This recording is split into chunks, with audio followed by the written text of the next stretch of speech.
आज हम लोग स्टार्ट करते हैं एक्सरसाइज 10.1। चैप्टर का नाम का आपका वेक्टर अलजेब्रा।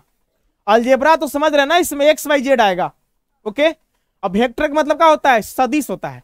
फिजिक्स में आप पढ़े होंगे 11th क्लास में वेक्टर चैप्टर, सदिश राशि। देखिए कहता है फिजिकल क्वांटिटीज। फिजिकल क्वांटिटीज का मतलब हो गया भौतिक राशियां।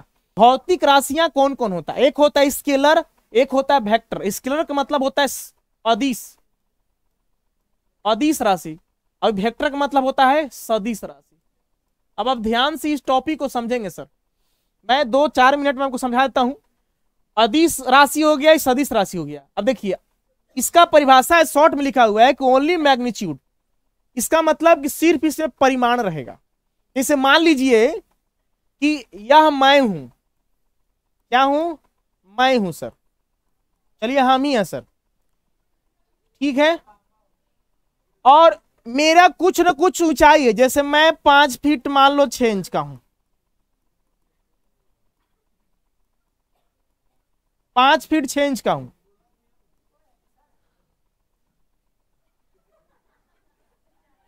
तो कह रहा है कि से मैं हूं, तो मेरा सिर्फ एक क्या होगा? लंबाई होगा, चौड़ाई है ना होगा सर। हम में कोई डायरेक्शन होगा? नहीं होगा। हम किधरों जा सकते हैं? एने भी जा सकते हैं, इधर भी जा सकते हैं, कोई मतलब नहीं है। तो वैसी राशि जिसमें सिर्फ परिमाण हो, उसमें दिशा ना हो, क्या कहलाता है? स्केलर क्वांटिटी, मतलब अदिश राशि कहलाता है। ओनली मैग्नीट्यूड का मतलब परिमाण होता है। इसका मतलब क्या होता है? परिमाण। बात को समझ रहे हो? परिमाण का मतलब हो गया कुछ माप रहेगा, कुछ मापा हुआ मान रहेगा। जैसे मेरा मान लीजिए 5.5 फीट का मैं हूं, तो 5.5 फीट मेरा परिमाण हो गया, मैग्नीट्यूड हुआ, मेरा कोई डायरेक्शन नहीं हुआ। अब देखिए वेक्टर का मतलब हो गया सदिश, ठीक है। अभी क्या कहता है? अरे साइंस वाले तुम भी समझ लो, वेक्टर ये सब है पढ़ना। ऐसा नहीं कि हमको कोई भी चीज जब चलता है तो उसको देखो, आप नर्सरी क्लास में बैठ के भी सीख सकते हो। समझ में आ रही बात? हाँ चलो कोई बात नहीं। कह रहा है कि वेक्टर का परिभाषा शॉर्ट में लिखा हुआ है कि magnitude as well direction, as well as direction. Magnitude के साथ साथ आपको कुछ भी होगा, इसमें डायरेक्शन भी होगा, दिशा भी होगा। समझ में आ रही बात? जैसे मैं बताता हूं, आपकी एग्जांपल समझिएगा। जैसे एक यहां पे मैंने एक ब्लॉक ले लिया, ब्लॉक मैंने कोई वस्तु ले लिया, ठीक है। अब इसको मैं, इसका कुछ न कुछ वजन होगा, मान लीजिए कि 10 केजी हो या कुछ भी हो, मान लीजिए 10 केजी है। अब इस पर फोर्स लगा रहे हैं हम, मान लीजिए 10 न्यूटन फोर्स लगा रहे हैं। बात को समझ रहे हैं? यहां से सर हट करके कहां जा रहा है? मान लीजिए ब्लॉक आपको यहां आ गया। बात को समझा जाए तो सर एक डायरेक्शन में आगे बढ़ा ना, इसकी डायरेक्शन हो गई। अब कितना मैग्नीट्यूड विश्व बल लगा? 10 न्यूटन, 10 केजी का वस्तु है। तो जिसका परिमाण हो उसमें डायरेक्शन भी हो, तो उसको क्या कहा जाता है? सदिश राशि कहा जाता है। जैसे बताया गया है कि आपको स्केलर में देखो, लेंथ, लेंथ मैंने क्या होता है? लंबाई। तो लंबाई से, लंबाई को डायरेक्शन से मतलब नहीं है, इधर भी रख के माप सकते, इधर भी रख के माप सकते हैं, ठीक है ना। मास, द्रव्यमान, द्रव्यमान आपको क्या है? अदिश राशि है। इसको द्रव्यमान को सदिश अति से मतलब नहीं है, डायरेक्शन से मतलब नहीं है। टाइम, समय, समय में सिर्फ मतलब 10 बजेगा, 15 बजेगा, ये ना बजेगा आपको 15 3 नहीं बजेगा आपको। अरे 8:20, केवल माप न हुआ तो उसको परिमाण हुआ, इसलिए स्केलर कहा जाता है। टेम्परेचर 10 डिग्री सेल्सियस से 50 डिग्री सेल्सियस है टेम्परेचर, आप इसमें कोई डायरेक्शन नहीं है। एरिया, क्षेत्रफल में क्या होता है? 10 सेंटीमीटर स्क्वायर, 20 सेंटीमीटर स्क्वायर, इसमें एरिया से कोई मतलब है, डायरेक्शन से कोई मतलब नहीं है। वॉल्यूम माने आयतन हो गया। आयतन में भी आप देखिएगा तो इसमें डायरेक्शन नहीं होता है, ठीक है ना। 10 सेंटीमीटर क्यों आयतन हो गया? तो सिर्फ मैग्नीट्यूड हुआ इसका। वर्क डन का मतलब होता है कार्यफलन, जितना आप कार्य करते हैं उसका कितना मान निकलता है, उसमें कोई आपको डायरेक्शन नहीं होता है। और लिखना चाहो तो बहुत सारा हो सकता है। स्पीड पढ़ा है ना, स्पीड मैंने क्या होता है? चाल। चाल कैसी राशि है? अदिश राशि है, पढ़े हो ना। चलो वेक्टर की बात करूं तो फोर्स, फोर्स मैंने क्या होता है? बल। बल, जिसे इस वस्तु पर देखो बल लगाया तब आगे बढ़ गया ना, तो बल कैसा राशि है? सदिश राशि, ठीक है। चलिए इसके बाद आपको वेलोसिटी, वेलोसिटी का मतलब क्या होता है? वेग। वेग सदिश राशि है, चूंकि वेग का परिभाषा क्या होगा? किसी निश्चित दिशा में तय की दूरी क्या कहते हैं? वेग कहते हैं। उसमें डायरेक्शन निश्चित होता है, और चाल में नहीं होता है। चाल होता है किसी दिशा में तय की दूरी क्या कहते हैं? चाल कहते हैं। कोई इसका डायरेक्शन फिक्स नहीं, इसलिए अदिश स्केलर है, और इसमें डायरेक्शन फिक्स होता है। ये होता है एक्लेरेशन। एक्लेरेशन का मतलब होता है त्वरण। वेग में परिवर्तन की दर क्या कहते हैं? त्वरण। क्योंकि वेग की बात हो रही तो वेग सदिश है, तो परिवर्तन हो रहा वेग में, तो भी क्या होगा? सदिश होगा। अब डिस्प्लेसमेंट का मतलब होता है विस्थापन, है ना। तो विस्थापन का मतलब होता है, देखिए ऐसे तब वेग और विस्थापन का परिभाषा लगभग ही होता है, निश्चित दिशा में तय की दूरी का होता है, विस्थापन ही या वेग भी है। अब नहीं तो प्रारंभिक दूरी, प्रारंभिक बिंदु अंतिम बिंदु के बीच के सबसे न्यूनतम दूरी को क्या कहते हैं? विस्थापन कहते हैं। शॉर्ट रास्ता आपका विस्थापन हो गया। सब क्या हो गया? सदिश हो गया। अब देखेंगे आप फिजिकल क्वांटिटीज का मतलब भौतिक राशियां का प्रकार हो गया कौन? स्केलर और वेक्टर। इसका एग्जाम्पल कुछ आपको बताया गया। आगे आइए, फिर कहता है कि रिप्रेजेंटेशन ऑफ वेक्टर, वेक्टर को कैसे हम लोग रिप्रेजेंट करेंगे, मतलब कैसे प्रदर्शित करेंगे। देखिए इसको कहा जाता है डायरेक्टेड लाइन, ठीक है। इधर से आगे बढ़ रहा है, इधर से कहो चाहे इधर से करो, अब इसको वेक्टर लिखा जाता है। ये वाला चिन्ह आपका क्या बताता है? वेक्टर। मतलब ये आगे की ओर इसका कौन सी है? डायरेक्शन है। धनुष से तीर छूटता है तो आगे की ओर जाता है ना, तो निश्चित डायरेक्शन है ना, दिशा है ना, इसीलिए इसको बताया चाहे इधर वार की चाहे इधर वार कीजिए। वेक्टर बराबर डायरेक्टर लाइन होता है। जो दिशा को निर्देशित करने वाला लाइन है वो क्या कहलाएगा? वेक्टर कहलाएगा। चलिए अब इसमें इसको कैसे डिनोट करेंगे? देखिए यहां मान लीजिए इसको इनिशियल पॉइंट कहते हैं, मतलब प्रारंभिक बिंदु हो गया। अभी टर्मिनल पॉइंट हो गया, मतलब लास्ट ला हो गया, जहां तक यह जाएगा। इसको हम लोग क्या कहते हैं? टर्मिनल पॉइंट, याद रखना है। मतलब इसको कहा जाता है, एक तरफ से कहा जाता है पूंछ, अब इसको शीर्ष कहा जाता है। प्रारंभिक हो गया, अभी क्या हो गया? अंतिम हो गया, टर्मिनल लास्ट जहां तक जाएगा। इसको ए बी से डिनोट करेंगे। वेक्टर का चिन्ह आपको तीर का निशान दीजिएगा, वेक्टर हो जाएगा। जैसे आपको वेग लिखना है तो वेग बराबर का फॉर्मूला आता है? विस्थापन बटा समय। वेग को लिखते हैं भी से, भी बराबर विस्थापन बटा का होता है। तो देखो सदिश है तो इसको तीर के निशान से लिखा जाता है। बात को समझ रहे हो? एस विस्थापन भी सदिश राशि है। वेलोसिटी यहां बताया था ना आपको, डिस्प्लेसमेंट आपको सदिश राशि है, इसलिए आपको तीर के निशान से लिखा जाता है। चलिए टी अदिश राशि है, इसको तीर के निशान से नहीं लिखते हैं। जैसे बल का परिभाषा पढ़ोगे तो एफ बराबर का होता है? एम गुना ए। तो बल सदिश राशि है तो वेक्टर का चिन्ह लगाया जाता है। एम अदिश है, इस पर कुछ नहीं लगाया जाएगा। इस सदिश है तुरंत, इसको कोची का चिन्ह लगाते हैं? वेक्टर का लगाते हैं। बहुत सारा चीज है आप देख सकते हो। जैसे संवेग होता है, पी बराबर एम गुना भी होता है। द्रव्यमान वेग के गुणनफल को संवेग कहते हैं। संवेग सदिश राशि होता है तो इसको वेक्टर का चिन्ह होता है। ये अदिश होता है, इस पर नहीं देते हैं। वेग क्या है? सदिश है तो वेक्टर का चिन्ह होता है। ये सब चिन्ह से आप समझ सकते हो, ठीक है ना। चलिए आप देखिए, इसको आप स्मॉल ए से भी डिनोट करते हैं। स्मॉल ए से डिनोट करिएगा, यहाँ तीर का निशान लेके मतलब ए वेक्टर का साइन है आपको। इसको लाइन को आप कैसे लिख सकते हैं? या तो ए बी वेक्टर लिख सकते हैं या तो ए वेक्टर लिख सकते हैं, छोटा वाला, उससे कोई दिक्कत नहीं है। अब आते हैं, देखिए मैग्नीट्यूड ऑफ ए वेक्टर। अब वेक्टर का मैग्नीट्यूड क्या होता है? परिमाण इसका क्या होता है? कह रहा है कि length of the directed line. जो डायरेक्टेड लाइन का जो लेंथ होता है, ये देखिए देख रहे हैं ना डायरेक्टेड लाइन, इसका यहां से स्टार्ट करना आप चालू कीजिए, यहां तक जितना लेंथ होगा, लेंथ मैंने कुछ हो गया लंबाई, इट इज डिनोटेड बाय, मतलब जो लेंथ है वो सब क्या कहलाएगा? मैग्नीट्यूड कहलाएगा उसका। मान लीजिए कि यहां से यहां तक 10 सेंटीमीटर का हो या 20 सेंटीमीटर का हो, उसको हम लोग मैग्नीट्यूड कहेंगे। 10 सेंटीमीटर हो गया उसका, ठीक है ना। और इसको हम लोग क्या कहेंगे? मैग्नीट्यूड कहा जाएगा। देखिए कह रहा है कि इट इज डिनोटेड बाय, इसको डिनोट करते हैं। मैग्नीट्यूड कैसे डिनोट करते हैं? ए बी जो आपका है वेक्टर, मान लो ए बी वेक्टर, लाइन को ए बी से डिनोट किया गया है, या स्मॉल ए से लिख सकते हैं। ए बी वेक्टर को आप मैग्नीट्यूड मतलब मोड में डाल देना है। चाहे आप ए बी इस तरह से लिखो, चाहे आप ए जो लिखोगे ए बी लिखोगे, इसके लाइन जैसा लिखोगे तो ए बी का मैग्नीट्यूड मतलब डाल देना, वेक्टर का चिन्ह करके आप मोड डाल देना। और ए लिखोगे तो ए को आप वेक्टर का चिन्ह करके मोड में डाल देना। देखिए अब एक बात को समझिए, तो सब अलग चीज हो गया आपका। नेक्स्ट आते हैं पोजीशन वेक्टर, है ना। पोजीशन वेक्टर के लिए आपको क्या करना है? मतलब जैसे देखिए ए मार्कर मेरा यहाँ है, इसका पोजीशन पता करना, स्थिति कहाँ है। दरोगा बाबू इधर देखो ना, बड़ा बाबू की दरोगा बाबू, अच्छा बड़ा बाबू। मार्कर का हमको पोजीशन पता करना है। देखो कोई कौन से एक्सिस में अभी खड़ा है, बताओ कोई। ये तीनों डायरेक्शन में ही। मान लो अगर वो एक्स है, ये वाई है, अभी कौन सी है?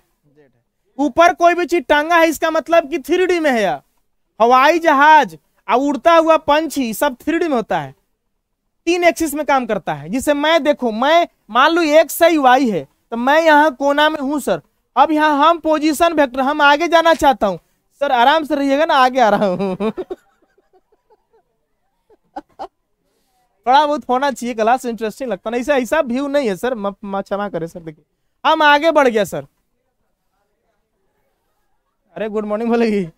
हम आगे बढ़ के देखो, मैं हूं पी, मैं क्या हूं? P, position vector. अब मैं अगर मेरा मार्कर यहां टांगा हुआ है तो इसका स्थिति कैसे पता करेंगे? एक्स एक्सिस से कितना दूरी पर है, वाई एक्सिस से कितना दूरी पर है और जेड एक्सिस से कितना दूरी पर है। इसका हो गया पोजीशन, स्थिति पता हो गया। समझ में कुछ आ रही बात? हाँ देखिए यहां लिखा हुआ एक्स एक्सिस वाई एक्सिस और क्या है जेड एक्सिस। इस सर तीनों का जो होता है मूल बिंदु होता है, तीनों का निर्देशांक क्या होता है 0 0 0, ठीक है ना। अब देखिए यहां पे एक लाइन खींचा, जो मैं इधर आया, ये जेड जो है नीचे से इसे खड़ा है सर। देखिए वो एक्स एक्सिस से है, वाई एक्सिस से है, अब ये वाला जो लाइन है आपका क्या है नीचे से। ऐसे हो सकता है सर। सर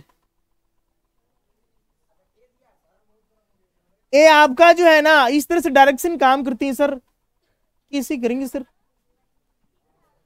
ऐसे करेंगे सर। इसको मान लीजिए कि ऐसे है ना, ठीक है, ऐसे मान लीजिएगा सर, ठीक है ना। अब देखेंगे सर, चलिए इस पॉइंट को देखो, एक्स एक्सिस इसमें आएगा ये पॉइंट, जिसे 2 एक्सिस में करते थे ना। आप देखो मान लो 2 एक्सिस से डिनोट करना है हमको, 1 और 2 पॉइंट करना है, एन के सामने और 2 के सामने। मान लो 1 है, अभी कहाँ है 1, अब कितना हो गया 2, 1 और 2, 1 हो गया और 2 हो गया।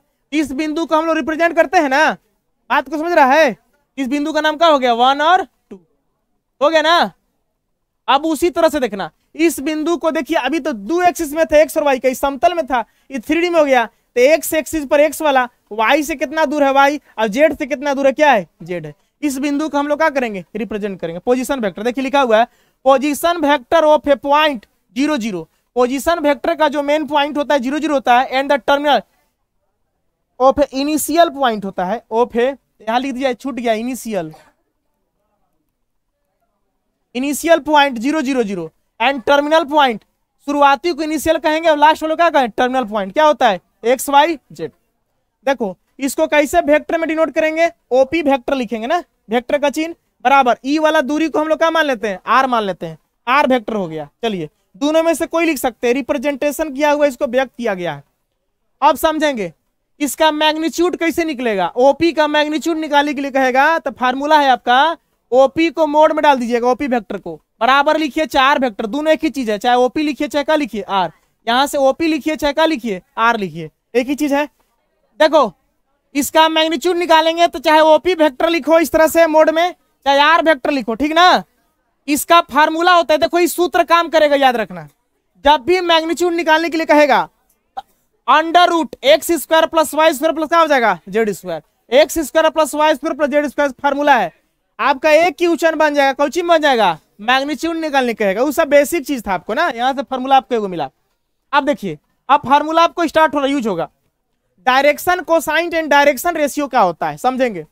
डायरेक्शन कोसाइन का मतलब हो गया कि डायरेक्शन कोस के रूप में लिखिए, और डायरेक्शन रेशियो क्या होता है। देखिए हमने क्या किया कि यहां देखो पोजीशन वेक्टर, बात को समझना, एक्स एक्सिस से यहां वाला जो कोण बन रहा है इसको अल्फा लिया, फिर वाई एक्सिस से जो ये बन रहा है ये वाला बीटा, यहां से यहां तक कोण ना, ये वाला मत लिखना, यहां से यहां तक जो कोण लिया इसको क्या लिया बीटा, और ये वाला का जो यहां से यहां तक जेड तक बन रहा है पोजीशन का, इसको क्या लिया हमने गामा।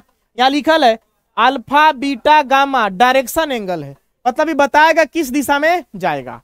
अच्छा इसको लिखा जाता है एंगल है, तो चूंकि एंगल को डिनोट करने के लिए साइन कोस टेन कुछ चाहिए, क्योंकि मान लो 30 डिग्री पर आएगा तो 30 डिग्री कोस के रूप में हम लोग रखते हैं ना, अल्फा का मान 30 होगा 30 रख दें, कोस अल्फा कोस बीटा का लिखते हैं कोस गामा।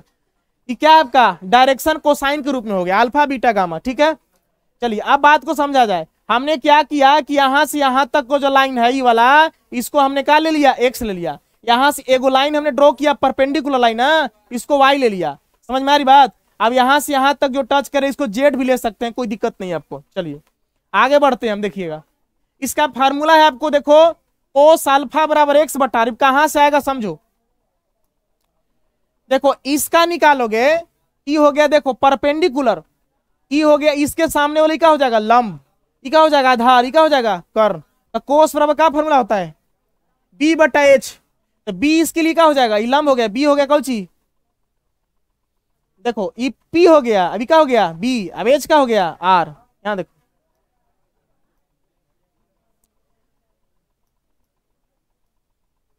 ई हो गया कौन सी सर बी ना, तो बी को क्या लिखा हुआ है एक्स, एक्स अभी वाला कौन सी है आर, तो एक्स बटा का हो गया आर। अगर मान लो कोस बीटा लिखेगा तो कोस बीटा के लिए उसी तरह से बी बटा एच ना, तो आगे देखो यहाँ सब लिखा हुआ है, अब बीटा वाला के वाई बटार हो जाएगा, गामा वाला क्या हो जाएगा, जेड बटार। इसको LMN से डिनोट करते हैं। अब देखिए ये हो गया कोसाइन के रूप में, मतलब डायरेक्शन ऑफ कोसाइन हो गया। अब डायरेक्शन रेशियो निकलता है। देखिए कह रहा these are numbers ABC such that they are presentational to the direction cosine. Presentation होगा TATION ना, इसको हटा दीजिएगा, टू डायरेक्शन कोसाइंस है ना। कौन, LMN से इसको डिनोट करते हैं। देख लीजिए यहाँ पे LMN से। अब कह रहा है देखिए यहाँ पे ABC जो है इसमें आपको रेशियो निकालना है।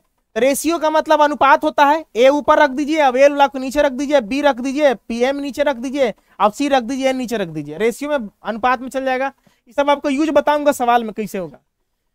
अच्छा फिर देखिए आपका L बराबर आपके पास क्या हो रहा है, X बटा R। L बराबर X बटा R, तो यहां से आप X का वैल्यू निकालेंगे तो क्या हो जाएगा आपका LR। इसको कहां से नोट करेंगे, A से नोट करेंगे। देखिएगा उसी तरह से y बराबर आपका MR हो जाएगा। y बराबर क्या हो जाएगा, M गुना MR। Z बराबर क्या हो जाएगा, NR हो जाएगा। तिरछा तिरछी गुना करोगे तो इसको ABC से डिनोट किया हुआ है। चलिए बात को समझेंगे। A बराबर LR हो गया आपका, ME हो गया, C बराबर इतना हो गया।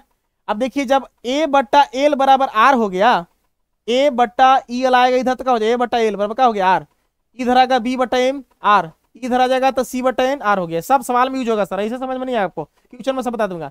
रिमार्क इसको याद रखना है कि L square plus M square plus N square का होता है 1 होता है। इसको खास चीज याद रखना है। अब जो मेन चीज आपका कहता है कि टाइप्स ऑफ वेक्टर है।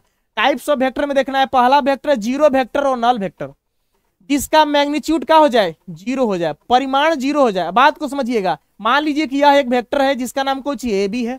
अगर मान लीजिए यहां से यहां तक एक छोटा सा लाइन हम लेना चाहें, जिसे यहां से आप मान लेते हैं कि गढ़वा जाते हैं, यहां से गढ़वा गए तो आपको मान लीजिए 34 किलोमीटर है, तो गढ़वा टाउन का दूरी अगर 34 किलोमीटर है, तो आप गढ़वा टाउन से थोड़ा सा पीछे आते हैं 1 किलोमीटर, तो आपको कहिए गढ़वा का दूरी क्या है, 34 किलोमीटर है।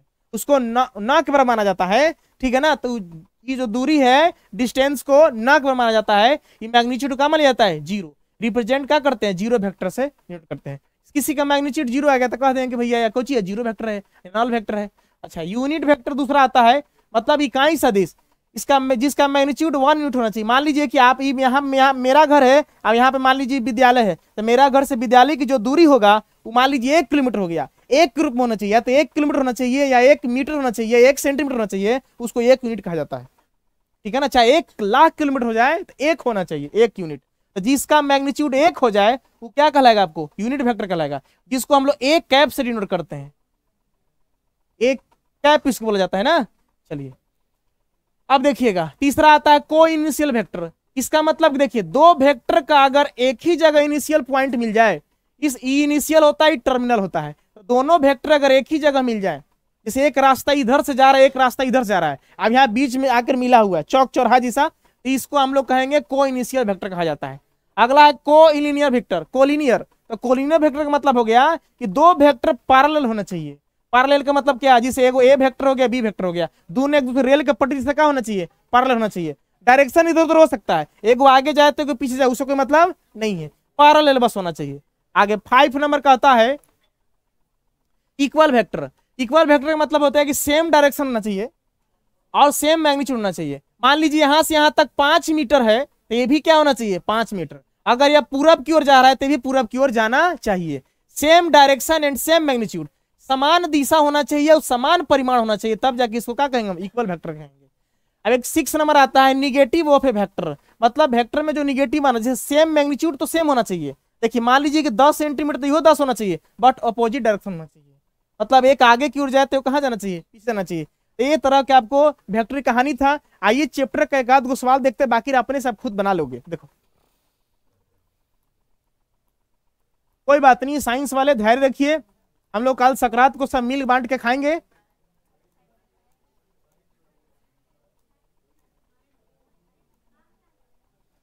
देखिए क्वेश्चन नंबर फर्स्ट से हम लोग मुलाकात करते हैं ना। देखिए क्या कहता है, देखिए represent graphically A displacement of 40 kilometre 30 degree east of north. देखिएगा सबसे सस्ता सवाल है, बात को समझेंगे। आपका एक्सरसाइज 10.1 चल रहा है, स्मॉल है, कैप्टन लिख दीजिएगा। क्या कर रहा है, represent graphically A displacement of 40 kilometre 30 degree east of north. आप एक डायरेक्शन बनाइए सर, आइए ध्यान दीजिएगा। आपको सर पता होना चाहिए कि सर मान लीजिए ईस्ट है, अभी क्या है वेस्ट है, अभी क्या है सर आपका नॉर्थ है, अभी क्या आपके पास साउथ। बात को समझ गया? अब देखेंगे सर क्या कह रहा है कि ग्राफिकली डिस्प्लेसमेंट, देखिए एक लाइन खींचिए इसे, मान लीजिए लाइन आपके पास है पॉइंट पी है। क्या कह रहा है देखिए डिस्प्लेसमेंट जिसका विस्थापन 40 किलोमीटर, यहां से यहां तक कितना है 40 है। मान लीजिए कि ये वाला 10 है, ये 20 है, ये 30 है, अभी कितना है 40 है। इसका डिस्प्लेसमेंट माने जो दूरी है यहां से कितना है 40 किलोमीटर है। अब क्या कह रहा है कि 40 किलोमीटर हो गया 30 डिग्री ईस्ट और नॉर्थ। देखो ईस्ट इधर है और नॉर्थ इधर है, ईस्ट और नॉर्थ वाला दोनों सिरा कहां मिलेगा, ये वाला सिरा कितना होना चाहिए 30 डिग्री होना चाहिए। बस इसका आपका हो गया आंसर हो गया। हमने क्या कहा, आप एक डायरेक्शन आपका देखिए एक्सरसाइज 10.1 क्या कहता है वेक्टर अलजेब्रा है, ठीक है ना। चलिए कह रहा है रिप्रेजेंट ग्राफिकली, मतलब ग्राफ के रूप में इसको क्या रिप्रेजेंट करिए, दर्शाइए, प्रस्तुत कीजिए सर। ए डिस्प्लेसमेंट मैंने कौन चीज विस्थापन ऑफ 40 किलोमीटर, जो इसका विस्थापन है वो कितना होना चाहिए 40 किलोमीटर होना चाहिए। मान लीजिए 10 है, 20 है, 30 है, कितना है 40 है। और 30 डिग्री ईस्ट ऑफ क्या होना चाहिए नॉर्थ। देखो ईस्ट हो गया पूरब और नॉर्थ कुछ हो गया उत्तर। पूरब और उत्तर से कितना डिग्री कोण बनना चाहिए 30 डिग्री। अगर सर यहाँ करिएगा तो गलत हो जाएगा, इसमें करिएगा तो गलत हो जाएगा, क्योंकि ईस्ट को टच करेगा नॉर्थ वाला नहीं करेगा। या नॉर्थ करा अभी वाला ईस्ट वाला भाग है, इन दोनों को मिलाकर कितना हो गया 30 डिग्री हो गया। पहला का आंसर हो गया। आइए सेकेंड नंबर क्वेश्चन देखिए आप, देखिए दूसरा क्या कहता है, classify the following measure as scalar and vector. सवाल क्या कहा समझ रहे हैं आप, इसमें से कह रहा है एकदम हल्का सवाल है, कह रहा है कि आप जो है इसको बताइए समझाइए कि कौन आपका स्केलर है और कौन आपका कौन है वेक्टर है। 10 kg सिर्फ मैग्नीट्यूड है, कि क्या चीज होना चाहिए स्केलर। बात को समझ रहे हैं, स्केलर हो गया।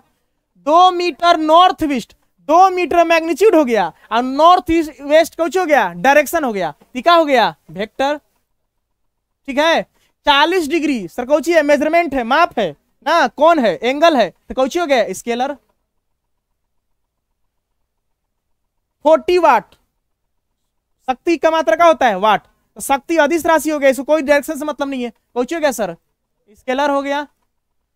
10 के पावर -19 कूलम सर एक मेजरमेंट है माप है सर, तो कौची हो गया स्केलर हो गया। 20 मीटर प्रति सेकंड स्क्वायर किसका मात्रक होता है त्वरण का, तो त्वरण कैसा राशि है सदिश है, तो क्या हो गया वेक्टर हो गया। चलिए अभी आंसर हो गया आपका। आइए क्वेश्चन नंबर 3 कह रहा है classifying the following as scalar and vector quantity. इसमें भी कह रहा है कि बताइए कौन स्केलर है अदिश है कौन क्या है वेक्टर क्वांटिटी है। देखिए टाइम पीरियड एक तरह से समय सर, समय की अवधि सर क्या है, समय क्या है अदिश राशि है, इसको क्या लिखेगा सर स्केलर। डिस्टेंस दूरी, दूरी सर क्या है अदिश है, इधर भी हम माप सकते हैं ना, दूरी अदिश है, स्केलर वेक्टर है। फोर्स बल कौन सा राशि है सदिश राशि है, तो उसका लिख दीजिएगा वेक्टर। वेलोसिटी क्या है वेग सदिश राशि है ना, तो क्या लिख दीजिएगा वर्क डन कार्य फलन कौची है स्केलर है अदिश राशि है। चलिए आंसर हो गया। आइए 4 नंबर क्वेश्चन कह रहा इन फिगर 10.6 ए स्क्वायर। आप 10.6 जो फिगर का नाम है आपको बुक में दिया होगा, कैसा है स्क्वायर है वर्ग है। आइडेंटिफाई या पहचान कीजिए, एक होता है ना आइडेंटिटी कार्ड आईडी कार्ड, उसका मतलब आइडेंटिफिकेशन मतलब पहचान पत्र, आईडी कार्ड आइडेंटिफिकेशन कार्ड होता है ना। देखिए द फॉलोइंग वेक्टर्स कह रहा है कि इसमें कौन सा वेक्टर, देखिए को इनिशियल है तो को इनिशियल वेक्टर, वेक्टर के आपको 6 गो बताएगा ना प्रकार ना, तो को इनिशियल वेक्टर में आप एक बार नजर दौड़ाइए तो सर देखिए को इनिशियल मतलब 2 वेक्टर का इनिशियल पॉइंट का होना चाहिए एक ही होना चाहिए। तो आप जरा बात को समझेंगे सर, कौन सा ऐसा दो वेक्टर है जिसका इनिशियल पॉइंट एक ही है? देख रहे हैं, एक इधर वेक्टर गया, वो इधर वेक्टर गया है। बात को समझ रहे हैं? किताब में सबका नाम दिया है सर।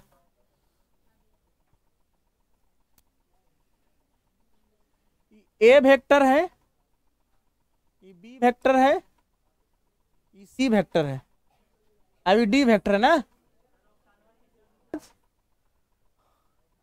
अरे क्या दिक्कत है यार, खाओ बस संतुष्टि रखो। कौन सा हम लोग जो है महाराजा रतन सिंह के दामाद है सर। देखिए,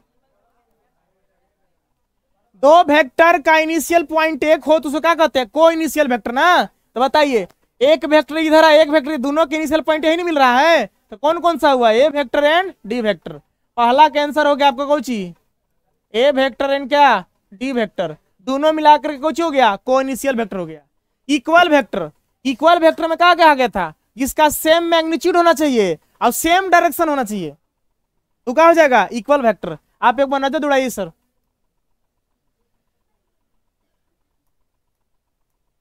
देखिए, same direction and same magnitude, दोनों एक ही दिशा में होना चाहिए और दोनों का मैग्नीट्यूड क्या होना चाहिए? बराबर। ए वेक्टर में क्या होना चाहिए? बी वेक्टर होना चाहिए। अगर ये 10 है तो ये कितना होना चाहिए? 10। और दोनों अगर पूरब की ओर जा रहे हैं तो दोनों को पूरब की ओर जाना चाहिए। देखिए, तो दूसरा का आंसर क्या हो जाएगा आपका? इक्वल वेक्टर कौन कौन हुआ? देखो, दोनों का डायरेक्शन सेम होना चाहिए। देखो, इसका डायरेक्शन देखो, अब इसका डायरेक्शन देख रहे हो, इस सर नीचे की ओर आ रहा है बी, अब सर ये भी तो आ रहा है डी वेक्टर नीचे की ओर, अब दोनों का डायरेक्शन सेम है, अब दोनों वर्ग है, स्क्वायर है, तो माप दोनों के बराबर होगा ना। इसका मतलब कि आपका बी और डी वेक्टर कुछ हो गया, डी वेक्टर बराबर का हो गया डी वेक्टर, यही आपको कुछ हो गया? इक्वल वेक्टर हो गया। तीसरा नंबर देखिए क्या कहता है? Collinear but not equal. Collinear होना चाहिए बट नॉट इक्वल होना चाहिए। कोलिनियर का मतलब समानांतर होना चाहिए लाइन। देखिए यहाँ पे कोलिनियर, पैरेलल वेक्टर मतलब कुछ समांतर होना चाहिए। देखिए समांतर है ना, विपरीत भी होना चाहिए, उससे कोई दिक्कत नहीं, बहुत कुछ होना चाहिए, समांतर होना चाहिए। ठीक है, यहां देखिए क्या कह रहे हैं, कोलिनियर बट नॉट इक्वल। अब बताइए, ए वेक्टर और सी वेक्टर दोनों कौन सी है? कोलिनियर, लेकिन इक्वल नहीं है। इक्वल के लिए समान डायरेक्शन चाहिए ना। हाँ, तो इसका आंसर क्या लिखोगे आप? A vector and C vector. A vector and का हो गया सी वेक्टर। सर आपका क्या हो गया? आंसर हो गया। एक लास्ट क्वेश्चन वो भी देख लो।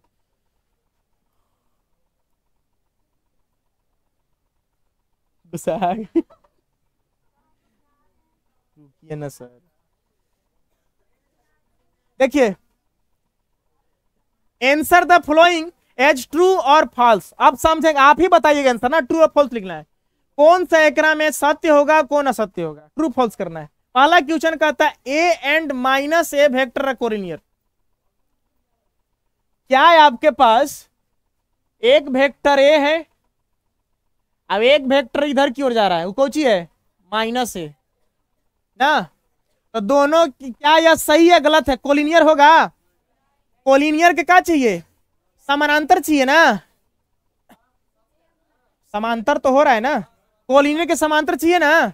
देखो समांतर है, डायरेक्शन इसका इधर उधर हो सकता है ना। चलिए इसको क्या लिखिएगा आप? ट्रू। इधर आइए, टू कोलिनियर वेक्टर, दो collinear vector always equal in magnitude. नहीं, कोलिनियर वेक्टर के लिए होता है कि बस इसका क्या होना चाहिए? समानांतर होना चाहिए। ऐसे भी देखिए तो समानांतर ही है यार। मान लीजिए कि 8 है, अभी वाला 10 है, इक्वल कोई जरूरी नहीं है, बस क्या होना चाहिए? समांतर होना चाहिए। तब कुछ हो जाएगा कोलिनियर। इसका सर आपका क्या हो जाएगा? फॉल्स हो जाएगा। इसका उत्तर फॉल्स हो गया। फिर क्या कह रहा है? Two vector having same magnitude are collinear. दो वेक्टर है जिसका सेम मैग्नीट्यूड है, मान लीजिए 10 है, तो कितना है? 10। तो सर कोलिनियर हो जाएगा? कोई जरूरी है कि सर कोलिनियर होगा? सर दो खाली वेक्टर है, 10 है, सर ऐसे भी तो जा सकता है, जिक्र क्या होगा? 10 होगा। समझ में आ रही बात? तो यहाँ कोई जरूरी नहीं है, तो इसके लिए आपको क्या मानिएगा? असत्य मानिएगा, फॉल्स मानिएगा। कह रहा है two collinear vector having same magnitude are equal. दो कोलिनियर वेक्टर है जिसका मैग्नीट्यूड क्या है? सेम है। मान लीजिए 10 है, तो भी कितना है? 10 है। मैग्नीट्यूड आर क्या होना चाहिए? Equal. Two two collinear vector having same magnitude are equal. Collinear vector होने के लिए क्या सेम मैग्नीट्यूड अब इक्वल होना चाहिए? कोई जरूरी नहीं है। देखिए कोलिनियर होने के लिए बस कौन सी चाहिए? समांतर होना चाहिए। ऐसे भी हो सकता है, ऐसे भी हो सकता है, बस इसका डायरेक्शन और मैग्नीट्यूड इक्वल नहीं होना चाहिए, बस समानांतर होना चाहिए, तब कौन सी हो जाएगा? कोलिन हो जाएगा। इसका भी आंसर क्या लिखिएगा? फॉल्स। आंसर मिला सब? चलिए सब आपका क्या हो गया? आंसर हो गया ना? आप इसको उतार लेंगे नहीं तो